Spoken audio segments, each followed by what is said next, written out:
যে বিষয়টি নিয়ে আমি কথা বলতে এখন চাচ্ছি সেটি হচ্ছে মেহেদি। ঈদের সময় দেখবেন ছেলেরাও হাতে মেহেদি লাগায়, মেয়েরাও হাতে মেহেদি লাগায়। এরকম হয় কি হয় না? হয়।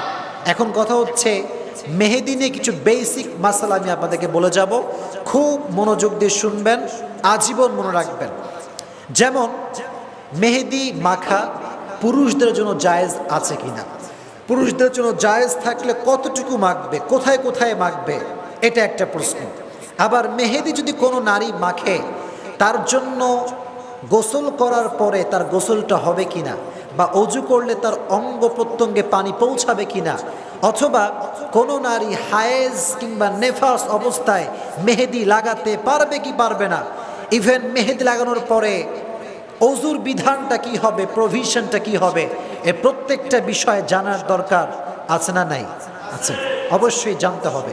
এখন আসেন প্রথমেই যে বিষয়টি, সেটি হচ্ছে মেহেদি মাখা কতটুকু শরীয়ত সম্মত।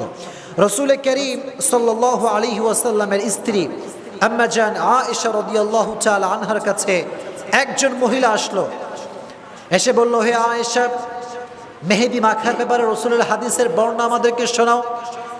আয়েশা রাদিয়াল্লাহু তাআলা আনহা বললেন, রসুল করিম সাল্লাল্লাহু আলাইহি ওয়াসাল্লাম বলেছেন মেহেদি মাখা মেয়েদের জন্য জায়েজ রয়েছে। মেয়েরা চাইলে হাতেও মেহেদি মাখতে পারবে, পায়েও মেহেদি মাখতে পারবে, কোনো সমস্যা নাই। তবে আগের যুগে নারীরা ল্যাপটানো মেহেদি ইউজ করত। ল্যাপটানো মেহেদি বোঝেন? আগে বাড়তে হয়, গ্রামগঞ্জে এখন এগুলো হয়, গাছের থেকে পাতা নিয়ে আসা হয়, পাতা নিয়ে এসে বাটে, বেটে হাতে মাখে, পায়ে মাখে। এটা আগের যুগে খুব বেশি প্রথা ছিল।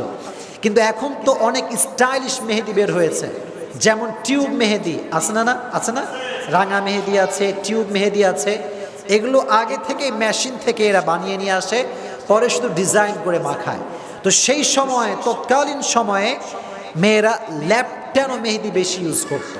এখন কথা হচ্ছে, একটি প্রশ্ন আমাকে সকলেই করে যে হুজুর, বর্তমান সময়ে দেখা যায় যে বিভিন্ন বিয়ের বাড়িতে, যেখানে বিয়ের বাড়ি অথবা বিভিন্ন অনুষ্ঠানে দেখা যায় পুরুষ ডিজাইনার আসে নারীকে মেহেদি লাগাবার জন্য, এটা আসলে জায়েজ আছে কিনা? এক্ষেত্রে উত্তর হচ্ছে, কোনো পুরুষ কোনো নারীর শরীরে মেহেদি দিয়ে ডিজাইন করতে পারবে না, এটা সম্পূর্ণ হারাম। ইভেন রসুল করিম সাল্লাল্লাহু আলাইহি ওয়াসাল্লাম বলেছেন, যদি কোনো পুরুষ কোনো বেগানা নারীর অঙ্গে স্পর্শ করে, যেই অঙ্গে সেই পুরুষ স্পর্শ করবে সেই অঙ্গের উপরে জাহান্নামের আগুনটা অবধারিত হয়ে যাবে, তার আগুনটা তার হাতটা জাহান্নামের আগুনে পুড়বে। এজন্য কোনো পুরুষ কোনো নারীকে ডিজাইন করে মেহেদি দিতে পারবে না। হ্যাঁ, যদি এরকম হয় যে নারী নারীকে মেহেদি দিচ্ছে, দেখা যায় বাসার ভেতরে একজন বান্ধবী আর একজন বান্ধবীকে সুন্দর করে মেহেদির ডিজাইন করে দেয়, এটা জায়েজ আছে। আপনি বিভিন্ন ফুল আঁকাতে পারেন, বিভিন্ন ডিজাইন দিয়ে আপনি মেহেদি করতে পারেন মেয়েদের জন্য। তবে সেই ক্ষেত্রে মনে রাখতে হবে, কোনো পুরুষ কোনো নারীর গায়ে মেহেদির ডিজাইন করতে পারবে না, এটা মনে রাখবেন। এখন আর একটি বিষয় আসেন, যে হায়েজ কিংবা নেফাস অবস্থায়, অর্থাৎ মেনিস্ট্রেশনাল যে পিরিয়ড আছে নারীদের, মাসিক বা ঋতুস্রাব অবস্থায় মেয়েরা মেহেদি মাখতে পারবে কি পারবে না?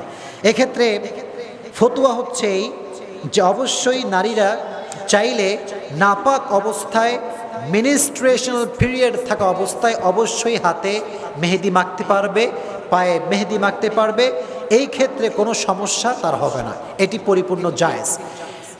আর একটি প্রশ্ন মেহেদির ক্ষেত্রে এরকম আসে যে হুজুর, নারীরা মেহেদি মাখার পরে গোসল করলে গোসলের বিধানটা কি হবে? এটা একটা প্রশ্ন। কারণ হচ্ছে, মেহেদি মাখলে দেখবেন পুরো চামড়া যে আছে না, এই চামড়া কিন্তু দেখা যায় না, তখন দেখবেন শুধু লাল, টকটকে লাল দেখা যায় না প্রিয় ভাইরা, টকটকে লাল মনে হয়। এখন প্রশ্ন হচ্ছে, গোসল হবে কিনা? উত্তর হচ্ছে অবশ্যই হবে। মেহেদি লাগানোর পরে গোসল করলে এখানে কোনো সমস্যা হবে না গোসলের বিধান আদায় করার ক্ষেত্রে। বরং মেহেদি লাগালে শরীরে যে রংটা তৈরি হয়, এটা চামড়ার ভেতরে কোনো আস্তরণ তৈরি করে না বা কোনো গ্যাপ তৈরি করে না, যে গ্যাপের কারণে পানি পৌঁছানো সম্ভব নয়, বরং এটা সামান্য একটা রং মাত্র, চামড়ার মাঝে কোনো গ্যাপ তৈরি করে না। তাহলে পানি লাগালে পানি পৌঁছাবে। তাহলে গোসল যদি কোনো নারী মেহেদি লাগিয়ে করে তার গোসলটা হয়ে যাবে, কোনো সমস্যা এই ক্ষেত্রে নাই। এটি হচ্ছে একটি বিষয়। আরেকটি বিষয় হচ্ছে, অনেকে বলে যে হুজুর আমি হচ্ছি অপবিত্র আর মেহেদি হচ্ছে পবিত্র, অপবিত্র অবস্থায় মেহেদি পবিত্র জিনিস আমি কেমন করে লাগাই, এরকম একটা প্রশ্ন সকলেই করে। এক্ষেত্রে উত্তর হচ্ছে, প্রিয় ভাইয়েরা, অপবিত্র অবস্থায় আপনি পবিত্র খাবার খান না? খান কি খান না? অবশ্যই খাই। আমি মনে করেন উজু করি নাই, আমি নাপাক অবস্থায় আছি, আমরা ভাত খাই না? খাই কি খাই না? অবশ্যই খাই। নাপাক অবস্থায় ভাত খাওয়া যেমন জায়েজ, নাপাক অবস্থায় তেমন মেহেদি লাগানো জায়েজ। এবার আসেন পুরুষরা কি করবে?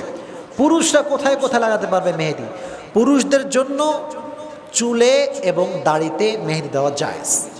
চুলে এবং দাড়িতে মেহেদি সে লাগাতে পারবে, তবে হাতে এবং পায়ে পুরুষদের জন্য মেহেদি লাগানো জায়েজ নাই। এটা হচ্ছে নারীদের সাদৃশ্য হয়ে যায়। তাহলে আপনি পুরুষ হিসেবে অ্যাজ এ মেল যদি আপনি মেহেদি লাগাতে চান, আপনি চুলে লাগাবেন অথবা দাড়িতে লাগাবেন, হাতে কিংবা পায়ে কোনো পুরুষ কখনো মেহেদি ইউজ করতে পারবে না। এজন্য আল্লাহ তাআলা আমাদেরকে বিষয়টি বোঝার তৌফিক দান করুক, জোরে কোন আমিন। এবার আসেন সবচাইতে গুরুত্বপূর্ণ মাসালা, সেটি হচ্ছে বাজারে দেখবেন টিউব মেহেদি পাওয়া যায়। টিউব দেখেন না, টিউবের মতো মেহেদিগুলো টিপ মারলে বের হয়, আবার বন্ধ করে দিলে বন্ধ হয়ে যায়।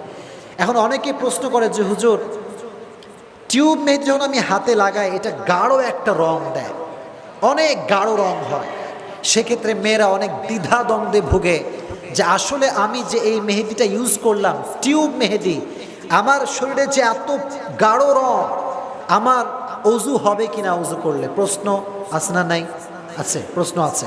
এক্ষেত্রে ফুকায়ে কেরামরা স্ক্রিন বিশেষজ্ঞ, যারা স্ক্রিন নিয়ে রিসার্চ করে এবং যারা মেহেদিকে ক্রিয়েট করে, যারা এটার ক্রিয়েটর বা আবিষ্কারক, তাদের সঙ্গে তারা পরামর্শ করে এই ফলাফল পর্যন্ত পৌঁছেছে যে কোনো নারী যখন টিউব মেহেদি ইউজ করে তার শরীরে যে এই যে মেহেদির রংটা লাগে এটা তার চামড়াকে একটা কেমিক্যাল দিয়ে জ্বালিয়ে দেয়।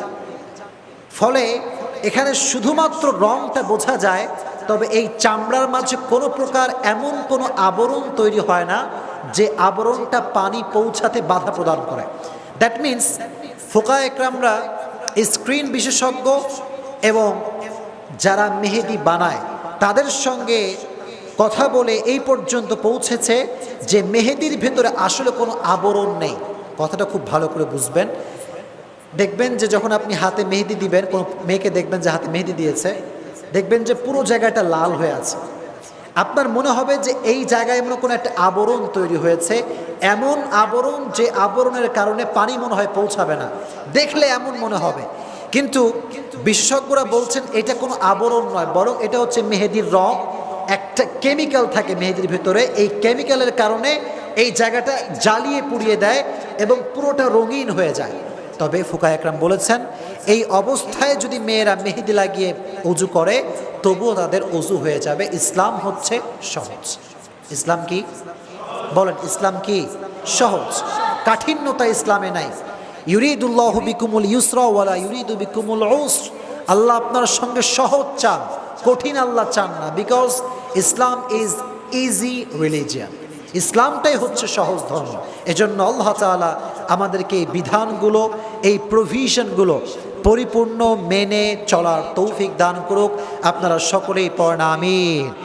তাহলে রমজান সামনে আসছে, আমরা সকলেই রমজানকে সামনে রেখে বেশি বেশি পাঠ করব আস্তাগফিরুল্লাহ। পড়েন, সবাই পড়েন আস্তাগফিরুল্লাহ।